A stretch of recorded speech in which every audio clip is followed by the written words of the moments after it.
Hey, what's going on YouTube? Parrish Plays here. Got a fun one for you today. Today's video will be a question I get asked all the time, and that is, Parrish, should I grade my Pokemon cards? So say you just pulled a card, pack fresh, out of one of the new sets, if you can get your hands on anything, and you're wondering if you should grade it, or you just found your childhood collection, your parents called you up, said, hey, these cards have been in our closet for 20 years, come clean it out, we're turning it into an office space.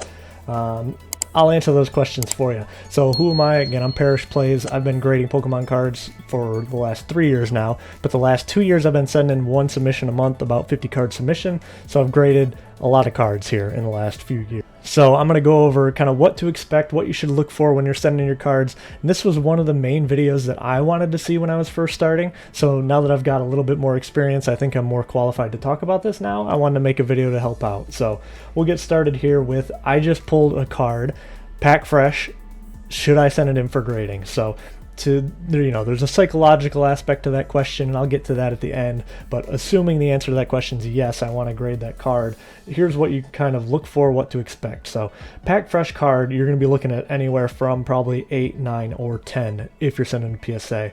I'm only going to be talking about PSA in this video. That's who I primarily grade with, so unfortunately that's the only one I can speak to, but PSA in general, you're going to get anywhere between 8, 9, and 10 with your grades, even if it's pack fresh. So take a look here at this Umbreon. So the 4 things that PSA is going to take a look at when they're grading your cards is centering of the card, the edges of the card, which you can't see here, corners of the card to see if there's any corner damage, corner dings, and then they're going to look at the surface area of the card, if there's any fingerprints, scratching, anything like that. So that makes these full art cards really hard to grade sometimes, is that there's a lot that can happen when there's full art all over it. There's more surface area that can be damaged. So with this one specifically, I mean, the back of it looked pretty good. There's no whitening on it at all, actually. So the corners and edges looked pretty good on this one. It's really that centering score that brings it down. So if you take a look here, this right border is way thicker than this left border. So I think that was one ding, brought it down to a 9. And then if you take a look here, this back border is a little bit thicker than this bottom border as well. So I do think that that one might have caused it to come down from a 9 to an 8. But again, pack fresh. So my wife and I pulled all these. She pulled these 2, and I pulled this one. So all pack fresh. We got a mix here of Sword and Shield and Scarlet and Violet. So even with the different eras, it's still sort of the same thing you're looking at. But again, pack fresh, it is possible to get an 8 on these. This one probably should have been a 9. It is super clean, but it is what it is. I'm not selling it, so I have this graded to authenticate it and to keep it safe for the years to come. So still happy with that one. This Charizard here, sort of the same thing. I mean, this card looks beautiful. I think the only thing is it's a little bit thick on the top compared to the bottom, and over here to the right compared to the left. And then if you look in the back, same thing. The top is a little bit more thick than the bottom, so that's probably why this one got a 9. Other than that, the corners, there's no whitening on any of the edges. That's one of the things, again, I'm going to be looking for on all my cards that I send in. And if they're good enough, I'll send it in. With PSA, a lot of times the difference between a 9 and a 10 is a coin flip. I mean, it really is. Most times it's really a 50-50 chance. Like this card, obviously beautiful card. It's centered perfectly. The back, though, is a little bit off-centered. The top is more thick than the bottom. PSA is a little bit harder on the front centering than they are the back centering. But again, no whitening on this card at all. And exactly what you would expect from a PSA 10.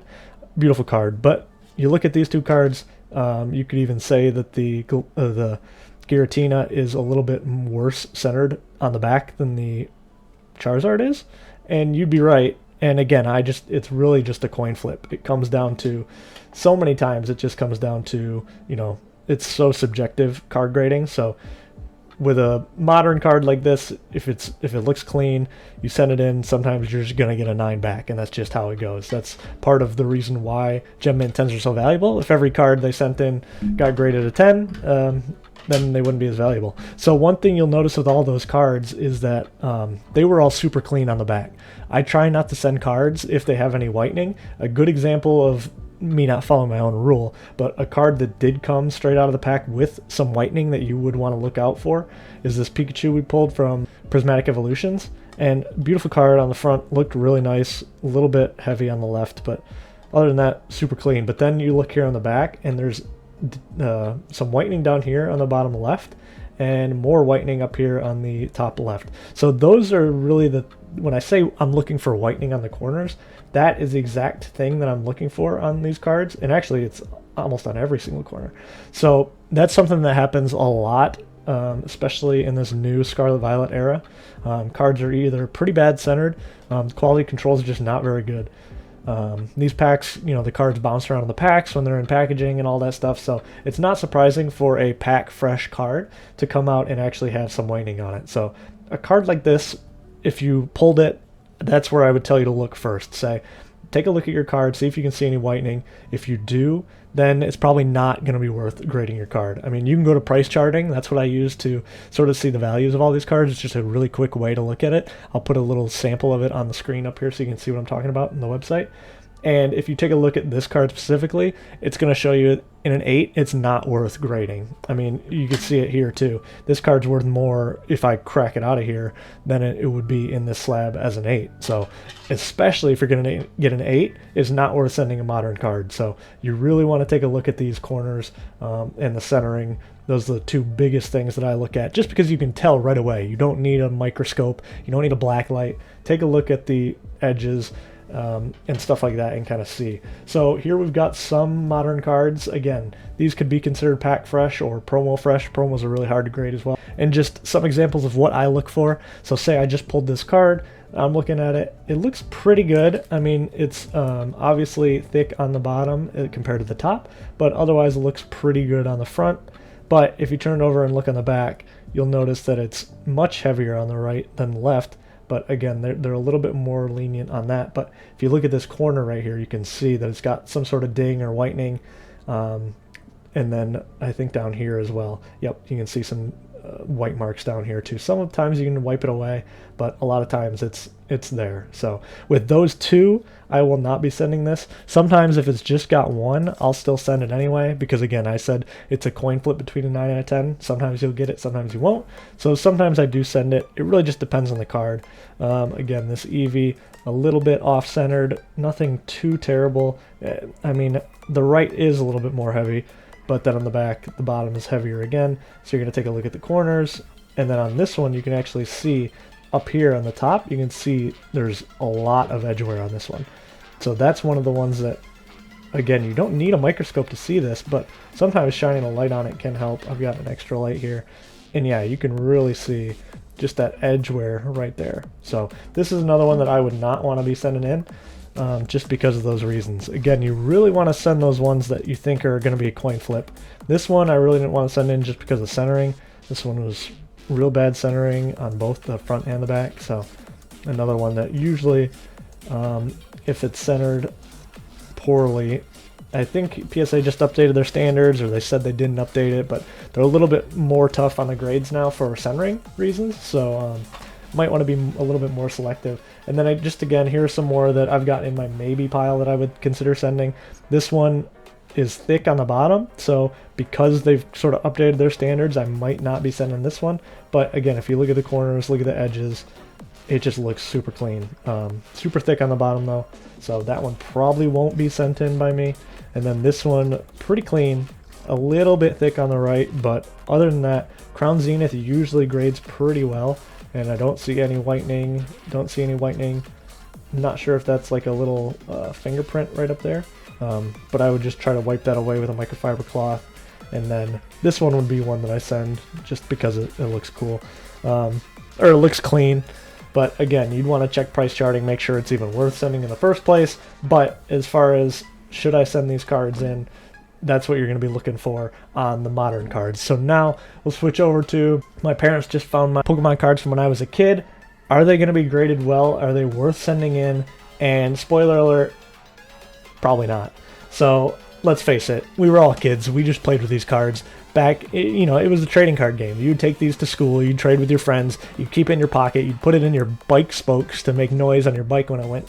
And you were cool with it. I mean, it was fun. We were playing the game, having a great time.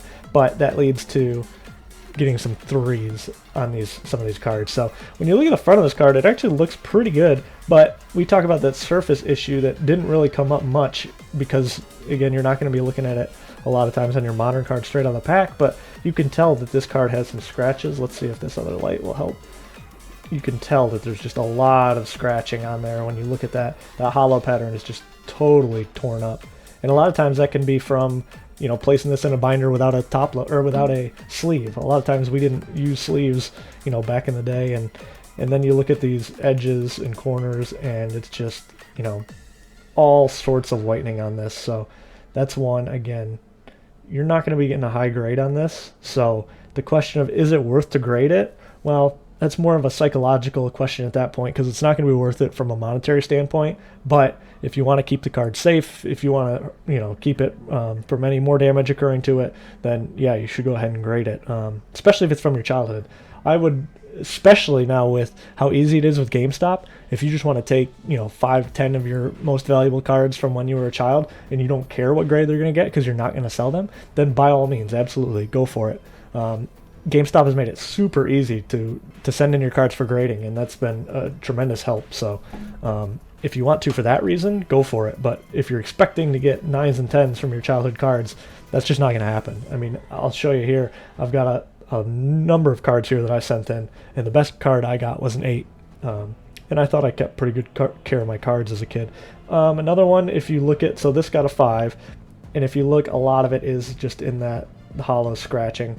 I mean, this card is just beat up, and you can see it really clearly if you use a bright light on there. And then the back, again, same thing. You're going to have whitening, edge wear all over, and it's super clear. Like, if you know what you're looking for, like, you're just going to see that there's whitening all over these cards. And a lot of times, again, that's just because we played with the cards as a kid. A lot of times we didn't have them in protective sleeves or anything, so that's just kind of part of the deal. So this is an interesting one. Neo Revelation, this was a little bit later, so actually I took a little bit better care of my cards, and this is a fun one. You can see the hollow bleed on this thing. So the holographic part goes through all of the card and not just the first part of it. But unfortunately, PSA is very strict about, so I think that is the only thing that's causing it. So they consider that like a dent or an indent, and I believe that is what's causing this to be a 6. I mean, it could be that there's some dents kind of all over this thing, but the crazy thing about PSA is if there's one dent or indent in your card, and you'll see it in the next ones that I show, if there's a so-called binder dent, a lot of times we kept these cards in a 3-ring binder, and that binder dent, you know, from being in a binder for 20 years, that little ring on the binder would leave an indent on these cards. And if PSA gets a whiff of that, they'll mark it down to a 6 immediately, no matter how the rest of your card looks. So that is one thing to look out for with your childhood cards, is that binder dent. And I've got a pretty good example of that one in my next card, in this Blastoise Hollow. Again, you can see that it's pretty scratched up in there, but you can see the ring dent very clearly right there. And again, that's just from having it in the binder without real good protection. Pat Flynn, the Eat Pocket Monsters, calls that bad binder behavior. So now the advice is really to get those binders that are zip binders without the binder in the middle, or without the binder ring in the middle. They're just stitched in there. So those are what everyone suggests you get now. But again, if you're looking at this card, again, tons of edge wear, and this is exactly what you're looking at. So if you're looking at your cards and you're looking at it from a monetary value of, oh, I have this Blastoise, and you're looking at PSA 10 values, you're like, oh, if this thing gets a PSA 10, this is going to be so worth it. I should send it to grade it. But then if you like take 2 minutes to actually look at the card and you see all this whitening up there, like you see all that, like there's no way that's getting a 10. So realistically, it's going to be getting, with edge wear like that, a 6 or 7, if not worse. So if you're looking at price charting and you've got these cards, you should just assume that they're going to be 6s and 7s if you want to send them, because chances are, unless they're pristine, you're going to get 6s and 7s. So another one, Charizard here, beautiful card, a little bit of scratching on here, you can see it. Again, it's just because we played with them as a kid. And then again, that whitening up top is exactly what you're looking for on the sides. So most of your cards will look like this. If they don't, which I have some in here that don't, then you could think about sending them. But if they've got all this whitening in here, it's probably not going to be worth it. Now, Charizard might be the exception, just because it's such a popular Pokemon. I think even in a 6, it's worth more, even in base set unlimited, than it is raw. But that's really the exception, not the rule. Same thing with this Venusaur here. This is another one that is... This one actually is a absolutely beautiful card. a lot less whitening up here. So see, there's only one dot. It doesn't have the total scratching that the other ones have. So this is one where if you sent it, you know, if you were looking at this one at home, you would send, maybe this one's worth sending in. I think this one has a binder dent somewhere, and it's really hard to see these things, again, unless you got a microscope or blacklight or something. But I think that's what kept this one as a 6. It just had a binder dent. Oh, maybe it's on the front side, actually. I think it had one little binder dent in it, and that caused it to go all the way down to a 6 just immediately. Yeah, I wanted to see it, but you can't really see it on camera, but it's just right down there. And the two spots you want to look are really up here and down here, like in between those 4 little symbols. For some reason, the binder dent really stands out on those, and same thing on this back end. Usually it's like right down here. So I do think that binder dent is what caused this to get a 6. Because other than that, it looks pretty good. And so if you have a card like this, I would say it might be worth a shot, as long as you just double check to make sure that there's no binder dent in there. You don't see one immediately. And that might be worth sending, because again, something like this that gets a 7 is probably worth sending. I mean, it's worth more than it is raw. And you're going to keep it in that good condition. You're going to authenticate it and all that stuff. So again, this is a reverse holo, so it is a little bit harder to grade because there's that surface wear, surface scratching. But if you got a card in your collection that looks like this, you know, it does not have those white, you know, the real bad whitening on the sides. It's only got some marks in the corners. It doesn't have the scratching all up and down the sides like the Charizard did. Then yeah, that could be worth sending. You could assume that it might get a 7 or an 8. So again, take a look at price charting, see if it's worth it for you from a monetary standpoint, and go ahead and send that one in. Here's another 7, the Shining Kabutops. Same thing. This one is a little bit later in my collecting career, so you've only got a few of the white spots. I didn't get to play with this one as much before. I thought I was too cool for Pokemon, then put them all aside. So you can really tell that this one only has a few dings. So again, a card this valuable, it's worth sending in if you're going to think it's going to get, you know, 7 or 8. Again, Alakazam, not much different here. Same thing. You're looking at these edges and just making sure there's not anything egregious on here like those other ones were, because otherwise you're going to get 6s and 5s and that's not worth it. And this was the best card that got graded. Again, reverse holo, which is a little bit harder, but because it's Legendary Collection, I was later on in my collecting days and I did not play with this one as much. So you can see here, like, look, this one looks beautiful. I mean, only one little white dot there, and then these edges, you know, nothing on the edges, which looks really good. So again, if you've got a card like this, a little bit of something right down there, but if you've got something like this in your collection and your cards really are well taken care of from when you were a child, then yeah, I would say it might be worth sending, because you could probably get 7s and 8s. And really with vintage, 7s or 8s are where it's kind of worth it to grade. You know, 9s and 10s are your big money, obviously. And I wouldn't be sending in, like, you know, your basic Caterpies or anything like that unless they're shadowless or first edition. But as far as just basic cards go, if they don't have that whitening around them, then it's a pretty good shot that it's worth sending them in. So here I've got some cards from my collection. We'll go through super fast just to kind of show you what I'm looking for when they're before they're graded. These are not necessarily cards I would grade anyway. This is what I was talking about, where they're just, you know, uncommon, common cards that aren't worth grading. The value is just not worth it, especially with how long it's taken PSA to get them. But these are the things I'm looking for. You know, you're first going to look at the card just at a glance, look at the front of it, make sure it looks okay, but just immediately centering. And then with these old cards, you're going to be looking for stuff like that. Like that big scratch right up there is going to stop that from getting a decent grade. So almost immediately I see that and I'll just say next, move on to the next card. This Kangaskhan, again, the same thing. You think, oh yeah, this looks great on the front. I took great care of my cards as a kid. But then you flip it over and you're like, okay, well, there's one dent that would immediately bring it down to a 6. That's exactly what I was talking about with PSA.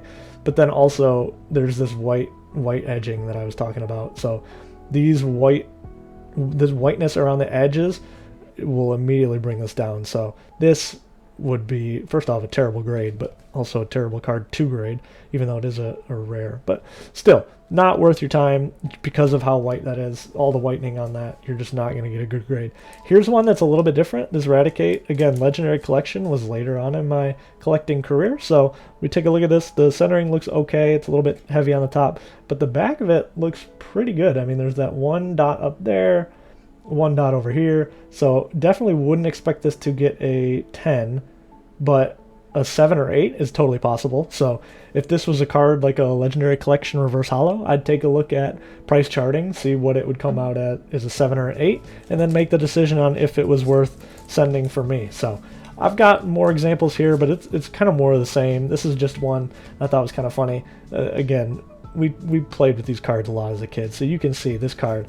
This card might actually get a PSA 1 if I sent it in. It's got all sorts of creasing in it, and again, those creases are just the downfall of PSA cards. They will immediately rocket to a 6, and then all of this whitening is just another reason why you wouldn't want to send this card in. So those are really the big ones. I've got one more card here. This is a Gem Mint 10 that was packed fresh. I guess I actually bought this one off eBay or TCG Player, and so you can see that sometimes people do send cards like this. They don't check it if they think they can grade it themselves. But again, this is what I'm looking for. The centering on this thing looks beautiful. You look at the back, there's just no whitening on it. There might be, nope, see, not even one white dot on this. No whitening along the edges or anything like that. So an example of a modern card that would grade well. And then if you've got a question about Japanese, well, if it's Japanese and it's modern, chances are it'll get a 10. For some reason, Japanese quality control is just so much better. So I actually bought this card in Japan. So bought it in Japan, took it all the way home. It survived the flight, and then I mailed it to PSA, survived all that, still got a 10. And then we actually pulled this from our local Pokeballers Mart. Shout out Pokeballers. My wife and I went into this card shop, and the first time we bought Japanese packs, this was in one of the 10 packs we bought. So beautiful card. So happy that this got a 10 and a fun little story there. But awesome to have these Japanese cards. They grade super easy. Again, the only thing you're really looking for is centering and then edges. But with Japanese cards, their quality control is just so much better. So I would say if you're grading cards, especially if it's new, if you've pulled it from Scarlet and Violet, I will say the Scarlet and Violet quality control is a lot worse than the Sword and Shield quality control was. So you're going to have a harder time getting 10s from Scarlet and Violet as well. So one thing you really want to be looking at is the centering on those, but also the whitening. There's just a lot of that. That's why the IRs are going for so much. The illustration rares in Scarlet Violet are going for so much, because they're so hard to get a 10 in. So then the other question would be, why do you want to grade Pokemon cards in the first place? I would want to, question why you would want to, as far as it's very expensive to send your cards. So if you tell me, hey Parrish, I want to grade my cards so that I can sell them, I hear they're worth so much money. Yes, they are worth a lot of money if you hit a 10, but if you don't hit a 10, if you hit a 9 or an 8 on a modern card, you're pretty much going to be out your grading costs. And with PSA, they've increased that cost. I think it's like $15 now, and they're taking longer and longer to grade your cards. But if you still want to do it, I would suggest GameStop if you don't want to send them yourself, especially if it's your first time. But it is a very easy process. I actually have a video on how to do a PSA submission, and it's a super easy process. A little bit scary at first when you're sending all your cards away, but if you insure the package and say what they're actually worth, then it's going to cost you a little bit more, but you're going to make sure that it gets there correctly. And the USPS, they know what they're doing. They've handled hundreds of thousands of packages, and I've only had an issue with one, and it was insured, and I got my full money back. And I eventually got the card back too. So they do a really good job. You just have to make sure to do the right thing, get insurance on them. But another thing to think about is, do I want to grade my cards? Again, if you just want to grade your cards for sentimental reasons, so my wife and I, we pulled this Umbreon in Christmas 2 years ago now, when we got engaged. It was like 2 days after we got engaged, we pulled this on Christmas. So this is a card that we will never be selling, and we just wanted to encapsulate the card, keep it safe, have it as a memory. And even if we knew it would get an 8, I thought it would get a 9, but even though we knew it was off-centered and it wouldn't get a 10, it was still worth sending into us because of the sentimental value. But as far as, some of these cards from my childhood, especially these lower grade ones, a 3, a 5, like these are not worth grading. I definitely lost money on these. So it would be one of those things where if you found the cards in your if you found a childhood collection or you bought a collection off someone, you're thinking that I'm going to grade these, get 10s, just double check to make sure that they're actually in great condition. double check the price charting. You're not going to get 9s and 10s most likely on your cards because we played with them as a kid. They're 20 years old. There's a reason those 9s and 10s are so expensive. It's because they are so rare. So the other thing I wanted to mention, again, just because it's pack fresh does not mean it's a 10 necessarily. So even if you pull a card pack fresh, double check it to make sure that it doesn't have any of those whitening on it, because if you get an 8, you're just out the fee in general. So not only is it expensive, it takes a while. You know, I'm not trying to gatekeep. I do want to tell you guys that it's easier than ever with GameStop. So if you guys want to do it on your own, that would be great. But maybe start with 10, 15, 20 cards so you're not out, because it's expensive. 15 cards, you know, if you're only sending 10, that's $150. You're out immediately. So even if it increases the value of your card up front on paper, you still have to sell that card and everything. So you've got to have a way to sell it. An eBay presence to be able to sell that on, or you know, Instagram, something like that, Facebook Marketplace. You've got to have a platform so that people trust you. So it is a little bit more difficult than it would seem at first, but I just want to make sure that you guys know, again, what you're getting into. Just because it's pack fresh doesn't mean it's going to get a 10, and just because you took care of them as a kid doesn't mean they're going to get 8s and 9s. So I just want to give you guys a quick video of what to look for when you're sending in cards. If you have any more questions, please either leave them in the comments, reach out to me on Instagram, TikTok, whatever, and I'll get back to you guys. I appreciate you guys watching this video. I know it was a long one. I get kind of rambly, but hopefully it was helpful. Leave a comment if you thought it was helpful. Like the video if you want more of this content, and leave a comment with what more content should I do. I've done some opening, done a lot of grading, trying to get into the more of sort of the selling aspect, how to sell, how to ship, and stuff like that. So leave a comment if you got a video that you'd like to see, and I'll try to get it for next time. So appreciate you guys hanging out, and I will catch you guys in the next one. Peace.